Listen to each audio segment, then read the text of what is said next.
Kalau ketua MK dulu adalah ipar, kalau wakil presiden adalah anak, kalau gubernur adalah mantu, kalau wali kota adalah adik, kalau menteri adalah keponakan. Ini negara apa? Ini negara apa?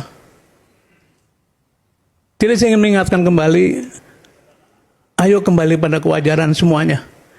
Kalau tidak, cerita ini hanya mengulang, pemainnya berganti, tapi kelakuannya sama.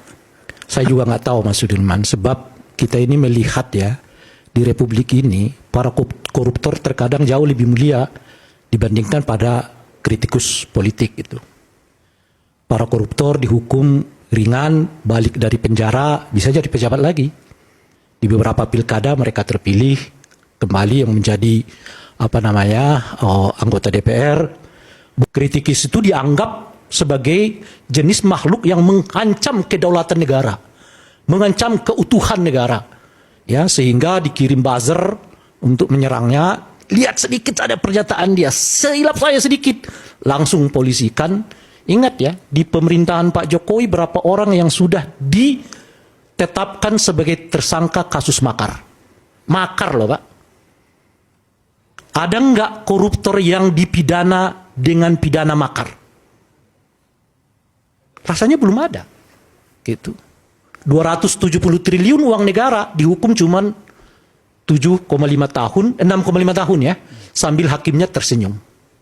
Negara apa? Negara yang memuliakan koruptor, tapi tidak memuliakan para kritikus.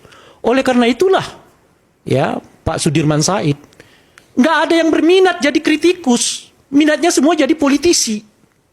Kalau penting ikut kekuasaan, kekuasaan itu jauh lebih hebat. Karena dengan kekuasaan, kemuliaan hidup didapatkan, uang didapatkan, jabatan didapatkan, glorifikasi didapatkan macam-macam dan sebagainya gitu. Maka berbondong-bondonglah orang masuk kepada kekuasaan itu, meskipun yang didapatkan itu cuman remeh-temehnya, tapi berkuasa. Yang penting itu jabatan berkuasa itu. Nah, di kekuasaan itu orang bisa memutar semua hal yang ia tidak suka jadi suka. Hal yang ia tentang jadi kemudian sebaliknya. Dan muncullah glorifikasi. Oh, pemerintah sekarang hebat, pemerintah sekarang hebat, pemerintah sekarang hebat. Dan sebagainya gitu. Nah, itu yang kita hadapi sekarang ini.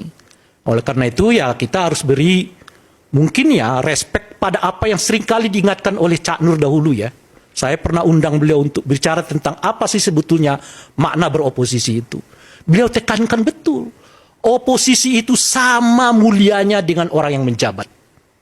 Sebab peradaban itu nggak mungkin bisa kita bangun kalau tanpa ada A yang positif ataupun konternya B yang negatif. Selalu kan begitu. Tesis antitesis, maka peradaban harus dimunculkan. Koruptor itu menyumbang apa bagi peradaban kita? Nggak ada. Tapi kenapa yang mulia? Karena kekuasaan selalu berinteraksi dengan mereka gitu. Itu yang pertama. Nah, yang kedua, di kita ini dari dahulu pola penanganan korupsi itu berawal dari pinggiran. Hampir selalu terjadi, kecuali yang tangkap tangan. 1-2 ketua umum partai pernah tangkap tangan, ya diperiksa oleh KPK, dijatuhi hukuman. Tapi umumnya praktek korupsi kita itu berada dari luar, pinggir-pinggirnya. Semua kita selalu berharap mudah-mudahan ini akan jadi ya pintu masuk untuk mengungkap kasus yang besar. Kasus Bambu, berharap ini akan terjadi perubahan. Stop di situ saja. Setidaknya hari ini kita tahu. Apakah akan kasus pertama ini berlanjut sampai seterusnya? Ya kalau yang lain sih Bung Ade masih yakin, Bung Endarsam masih yakin ya. Tapi saya mau mengatakan itu tadi yang saya tanyakan. Gimana melihatnya Menteri BUMN-nya sudah bertemu dengan Jaksa Agung? Bagaimana melihatnya tiba-tiba Menteri SDM-nya mengatakan nggak ada itu namanya oplosan? Bagaimana melihatnya ketika kita melihat DPR-nya justru ya melakukan sidak dan mengungkap bahwa nggak ada yang namanya oplosan di tengah kasus ini sedang diselidiki.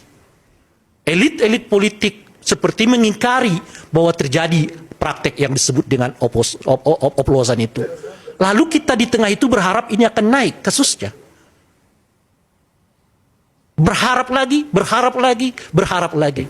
Kita menjadi manusia yang selalu berharap untuk tidak pernah mendapatkan mimpi yang sesungguhnya. Terakhir Bung Aiman, itu lagi yang saya sebutkan tadi. Bagaimana pintu Pertamina ini dijadikan perubahan besar di era Pak Prabowo? Mohon maaf. Kita mendengar kasus tadi, ada menteri yang ngangkat adiknya jadi staf ahli, ditegur presiden enggak? Bung Ferry membawa kasus yang berhubungan dengan retret yang diduga ada tindak pidana korupsi. Kita akan lihat ditanggapi KPK enggak. Ada kasus dulu ya, staf kementerian ditersangkakan oleh KPK lalu dibatalkan oleh pra peradilan, sekarang jadi wamen. Dalam belum lagi kasus yang berhubung dengan impor gula, impor apalagi itu minyak apa yang mengakibatkan harga minyak goreng kita naik pada saat itu, apakah itu akan dituntaskan atau tidak?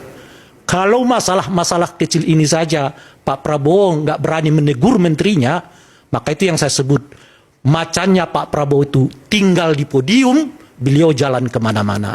Jadi setiap beliau pidato itu kelihatan macan, tapi turun dari podium itu selesai jugalah macannya itu. Terima kasih. Baik.